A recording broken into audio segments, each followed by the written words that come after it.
But the biggest casualty we are seeing is down here in the south in Manab. Here's what's happened.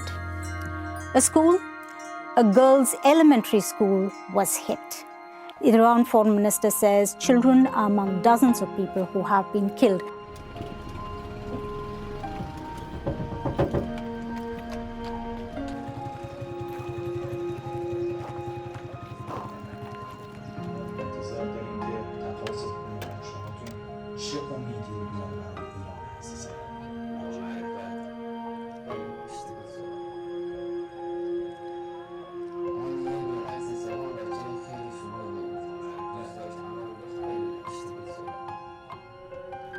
अट्ठाईस फरवरी 2026 सुबह तकरीबन 10:45 के करीब जब यहाँ पे सैकड़ों बच्चे अपने रूटीन के मुताबिक अपनी क्लासेस में बैठे हुए थे अपने डेस्क पे अपनी किताबें खोल के, यहाँ से तकरीबन 200 मीटर के फासले पे पहला मिसाइल गिरता है और उसके बाद बच्चे जो हैं वो अपनी क्लासेस से बाहर आके एक जो ओपन एरिया था स्कूल का, जो यार्ड था, वहाँ पे जमा होते हैं जब स्कूल को टारगेट किया जाता है और वो मिसाइल यहाँ पे इम्पैक्ट करता है।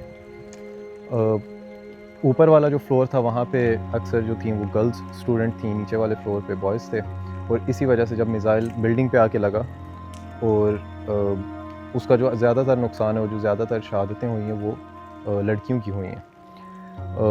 लोग जब पहला मिसाइल यहाँ पे लगता है उसके बाद लोग यहाँ पे जमा होना शुरू हुए, बच्चों के पेरेंट्स और जो आसपास के मकामी लोग थे, और उन्होंने इमदादी काम और इमदादी कार्रवाइयाँ शुरू की। और उस टाइम पे तकरीबन 20-25 मिनट के फासले पे दोबारा एक मिसाइल मारा जाता है जिसमें बहुत से पेरेंट्स की भी शहादतें हुई हैं और तकरीबन तमाम जो टीचर्स थे स्कूल के वो भी उस हमले में शहीद हुए।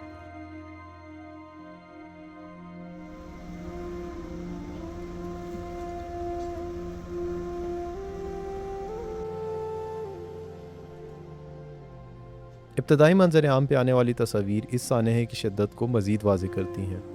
स्कूल मुकम्मल तौर पे तबाह हो चुका था। बच्चों के जिस्मों के टुकड़े ज़मीन पे बिखरे हुए थे। माएँ और बाप बेकरारी के आलम में अपने बच्चों की लाशें ढूंढ रहे थे और इमदादी टीमें मलबे के नीचे से लाशें निकाल रही थी। जनायत रजीम कूदक खुश अमेरिका, लानत बर अमेरिका, लानत बर अमेरिका, लानत बर ट्रम्प। इब्तदा में यह समझा गया कि सिर्फ एक गर्ल्स स्कूल को निशाना बनाया गया है, लेकिन वक्त गुजरने के साथ हकीकत मज़ीद वाज़ेह होती है। तकरीबन 200 तलबा पे मुश्तमिल एक स्कूल जिसमें लड़के और लड़कियां दोनों शामिल थे निशाना बना। शहादतों की तादाद बढ़ के 165 तक पहुंच गई। बच्चे, असातिज़ा और बाज़ वालिदैन भी इसमें शामिल थे। लाशों की तस्वीर नहायत होलनाक हैं। पूरे मुल्क और दुनिया की नज़रें मीनाब पे मरकूज़ हो जाती हैं। और सबसे अहम सवाल यही है, इस सानहे का ज़िम्मेदार कौन है? स्कूल के मलबे के दरमियान ऐसे खिलौने नज़र आते हैं जिनसे अब कोई भी नहीं खेलेगा। कापियाँ जो अधूरी रह गई हों और वो ख्वाब जो कभी पूरे ना हो सके। सादा ख्वाब जो हर बच्चे के होते हैं, डॉक्टर बनना, टीचर बनना या सिर्फ बड़ा होना, सब एक लम्हे में खामोश हो गए। लेकिन इस जुर्म की हकीकत क्या है?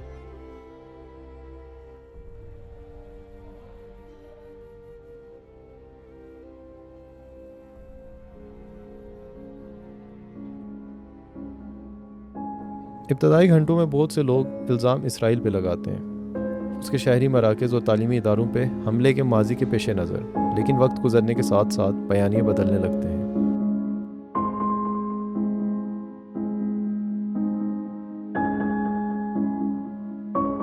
Did the United States bomb a girls' elementary school in southern Iran on the first day of the war and kill 175 people?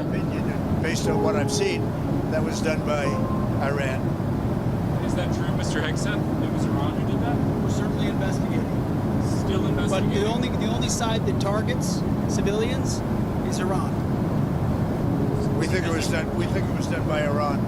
Can you give us an Because idea they're of very inaccurate, as you know, with their munitions. They have no accuracy whatsoever. It was done by Iran. Reports बताती हैं कि Iran के जुनूब पे हमले America की जानिब से किए गए। अमरीकी हुक्काम इसकी तरदीद करते हैं और उल्टा ईरान पे ही इल्ज़ाम आयद कर देते हैं। ताहम बाज़ आलमी मीडिया इदारे इस हमले का ज़िम्मेदार अमरीका को करार देते हैं। कुछ वीडियोज़ की इशाअत इस दावे को तक़वियत देती है।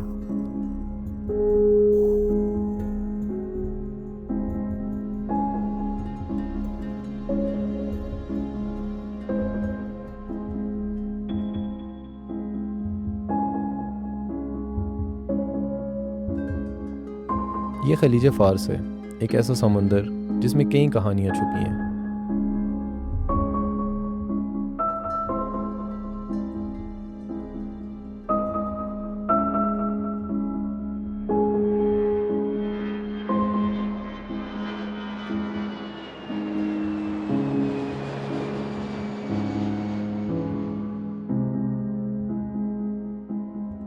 पाँच जुलाई 1988 ईरान एयर की परवाज़ 655, एक मामूल की मुसाफिर परवाज़ तेहरान से दुबई के रास्ते पे। त्यारा बंदर अब्बास मुख्तसर क़याम के बाद खलीज फ़ारस के ऊपर परवाज़ कर रहा था, एक मामूल की बुलंदी पे और मुकम्मल तौर पे गैर फौजी सिग्नल्स भेज रहा था। इसी दौरान इलाके में एक अमरीकी जहाज़ मौजूद था। चंद ही मिनट बाद इस जहाज़ से 2 मिसाइल दागे जाते हैं।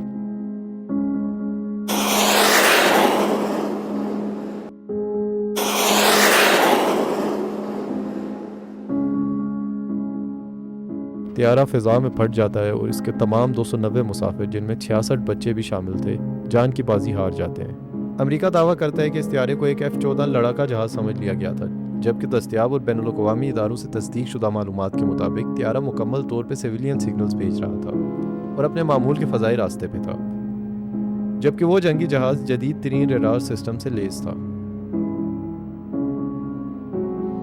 इसके बावजूद कभी कोई बाज़ाब्ता माजरत नहीं की गई, बल्कि जवाबदेही के बजाय एक और वाक़या पेश आया।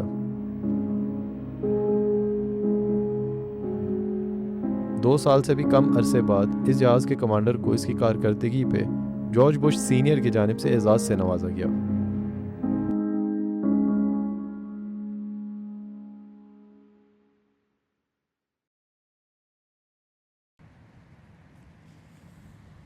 इस वक्त पूरी दुनिया की तवज्जो का मरकज़ स्ट्रेट ऑफ हॉर्मुज़ बनी हुई है, क्योंकि ये एक दुनिया की इकॉनमी के लिए एक चोक पॉइंट बन चुका है। और अक्सर लोग इसमें यूएन के कॉन्स्टिट्यूशंस की भी बात करते हैं कि शायद ये अमल एक गैर कानूनी अमल है, क्योंकि ये इंटरनेशनल वाटर्स हैं और इस तरह की बातें। स्ट्रेट ऑफ हॉर्मुज़ हमेशा से ईरान कंट्रोल कर सकता था, लेकिन ईरान ने कभी भी ऐसा नहीं किया। हत्ता जब ईरान पे एक 12 रोज़ा जंग मुसल्लत की गई, हत्ता जब ईरान पे एक 8 साला जंग मुसल्लत की गई, ईरानी फोर्सेस ने और ईरानी हुकूमत ने कभी भी ये कदम नहीं उठाया, क्योंकि ईरान को इस चीज़ का अंदाज़ा था कि दुनिया ये चीज़ बर्दाश्त नहीं कर पाएगी। क्या चीज़ बायस बनी कि ईरान इस हद तक आए कि उसको ये स्टेट बंद करनी पड़े और दुनिया को एक दफ़ा बताना पड़े कि वो भी ताकत का इस्तेमाल कर सकता है। हम मीनाब में थे, आपने मीनाब में देखा कि एक गर्ल्स स्कूल जिसके अंदर कोई मिलिट्री इंस्टॉलेशन नहीं थी, जिसके अंदर कोई हत्ता उसके 200 मीटर के फासले पे भी ऐसी कोई मेजर मिलिट्री इंस्टॉलेशन नहीं थी, उसके बावजूद वहाँ पे बेदर्दी के साथ 200 से ऊपर लोगों को कत्ल कर दिया गया।